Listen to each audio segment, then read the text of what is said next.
warahmatullahi wabarakatuh. Hari ini saya akan menjelaskan mengenai jenis-jenis kebutuhan remaja. Menurut Maslow, beliau mengemukakan hierarki kebutuhan dasar manusia yang meliputi sebagai berikut. Yang pertama, kebutuhan aktualisasi diri. Yang kedua, kebutuhan kognitif. Yang ketiga, kebutuhan penghargaan. Yang keempat, kebutuhan cinta kasih. Yang kelima, kebutuhan keamanan. Serta yang terakhir, kebutuhan jasmaniah atau fisiologis. Lalu kemudian, menurut Lewis, tahun 1993, beliau mengemukakan bahwa kegiatan remaja atau manusia didorong oleh kebutuhan-kebutuhan seperti berikut. Yang pertama, kebutuhan jasmani. Yang kedua, kebutuhan psikologis. Yang ketiga, kebutuhan sosial. Yang keempat, kebutuhan ekonomi. Yang kelima, kebutuhan politik. Yang keenam, kebutuhan penghargaan. Serta yang terakhir, kebutuhan aktualisasi diri. Masa remaja merupakan masa peralihan dari masa kanak-kanak menuju masa dewasa. Dalam hal ini, menurut Hall atau Libert serta kawan-kawannya, masa remaja ini seperti pada masa storm and stress. Nah, mengapa begitu? Dikarenakan masa remaja adalah masa yang memiliki banyak masalah dalam hidupnya, dikarenakan masa remaja ini berupaya dalam menemukan jati dirinya atau identitasnya, yang dalam hal ini disebut dengan aktualisasi diri.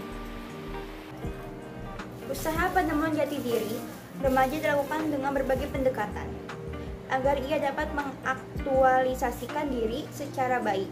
Aktualisasi diri merupakan bentuk kebutuhan untuk mewujudkan jati dirinya. Beberapa jenis kebutuhan remaja dapat diklasifikasikan menjadi beberapa kelompok kebutuhan, yaitu 1. Kebutuhan organik, yaitu makan, minum, bernapas, dan seks. Yang kedua, kebutuhan emosional, yaitu kebutuhan untuk mendapatkan simpati dari pihak lain. Yang ketiga, kebutuhan untuk berprestasi, yang berkembang karena didorong untuk mengembangkan potensi yang dimiliki dan sekaligus menunjukkan psikofis. Keempat, kebutuhan untuk mempertahankan diri dan mengembangkan jenis.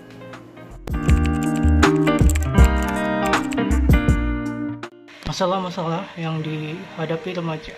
Beberapa masalah yang dihadapi remaja sehubungan dengan kebutuhannya adalah sebagai berikut. 1. Upaya untuk dapat mengubah sikap dan perilaku kekanak-kanakan menjadi sikap dan perilaku dewasa. Tidak semuanya dapat dengan mudah dicapai baik oleh remaja laki-laki maupun perempuan. Pada masa ini, remaja menghadapi tugas-tugas dalam sikap dan perilaku yang besar, sedangkan di lain pihak, harapan ditumpukan pada remaja muda untuk dapat meletakkan dasar-dasar bagi pertumbuhan sikap dan pola perilaku. Kegagalan dalam mengatasi ketidakpuasan ini dapat mengakibatkan menurunnya harga diri dan akibat lebih lanjut dapat menjadikan remaja bersikap keras dan agresif atau sebaliknya bersifat tidak percaya diri, pendiam, atau kurang harga diri. 2. Seringkali para remaja mengalami kesulitan untuk menerima perubahan fisiknya hanya sedikit. Remaja yang merasa puas dengan tubuhnya, hal ini disebabkan pertumbuhan tubuhnya terasa kurang serasi. Ketidakserasian proporsi tubuh ini sering menimbulkan kejengkelan, karena mereka sulit untuk mendapatkan pakaian yang pantas. Juga hal itu tampak pada gerakan atau perilaku yang kelihatannya wagu dan tidak pantas. 3. Perkembangan fungsi seks pada masa ini dapat menimbulkan kebingungan remaja untuk memahaminya, sehingga sering terjadi salah tingkah dan perilaku yang menentang norma pandangannya terhadap sebaya lain jenis kelamin dapat menimbulkan kesulitan dalam pergaulan. Bagi remaja laki-laki dapat menyebabkan perilaku yang menentang norma, dan bagi remaja perempuan akan berperilaku mengurung diri dan menjauhi pergaulan dengan sebaya lain jenis apabila kematangan seksual ini tidak mendapatkan arahan atau penyaluran yang tepat.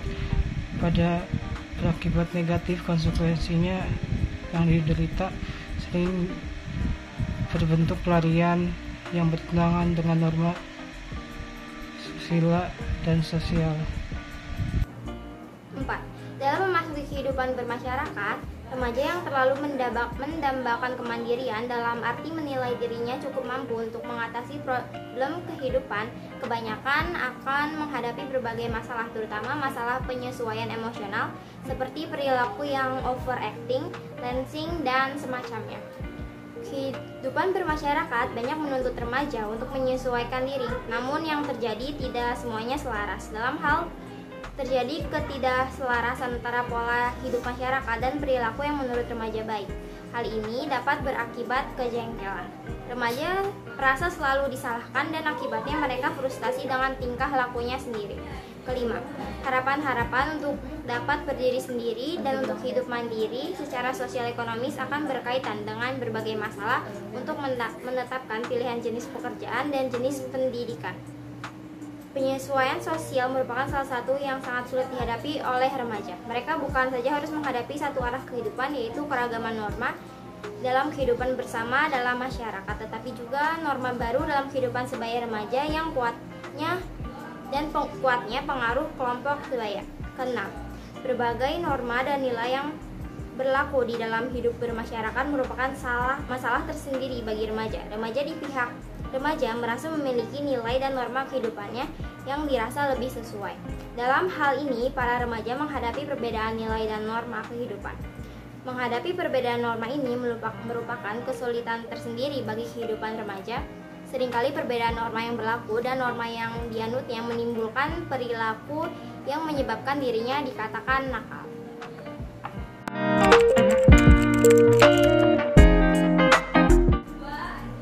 Usaha-usaha pemenuhan kebutuhan remaja. Usaha-usaha pemenuhan kebutuhan remaja dan implikasinya dalam penyelenggaraan pendidikan. 1.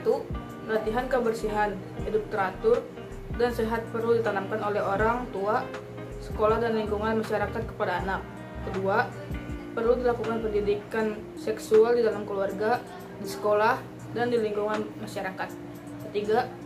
Perlu dikembangkan kelompok-kelompok remaja untuk berbagai urusan seperti kelompok kajian, kelompok olahraga, kelompok seni dan musik, kelompok koperasi, kelompok belajar, dan semacamnya.